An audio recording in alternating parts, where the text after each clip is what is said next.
ৰাতিপুৱাৰ গৰম চাহ কাপেৰে আপোনালোকক আজিৰ ভিডিঅ'টোলৈ স্বাগতম জনাইছোঁ। এয়া মা লাগিল তাঁতত আৰু দাদা লাগিল ভাতত ধেমালি কৰিছোঁ। আমাৰ ঘৰত কোনো তেনেকুৱা জেণ্ডাৰ স্পেচিফিক ৰোল নাই, সকলোৱে সকলো কাম কৰে।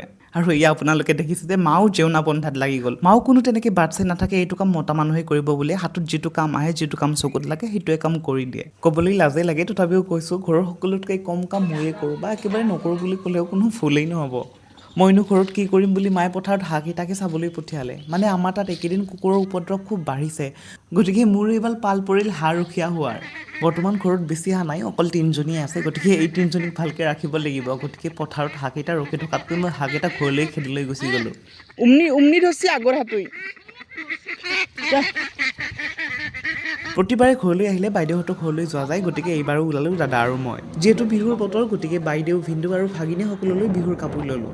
আজিৰ দিনটো খুব সুন্দৰকৈ এনেদৰে পাৰ হয় আৰু আজিৰ এই ভিডিঅ'টো মই ইমানতে শেষ কৰিছোঁ। অহাকাইলৈ পুনৰ আপোনালোকক লগ পাম, তেতিয়ালৈকে বাই বাই, চি ইউ টুমৰো।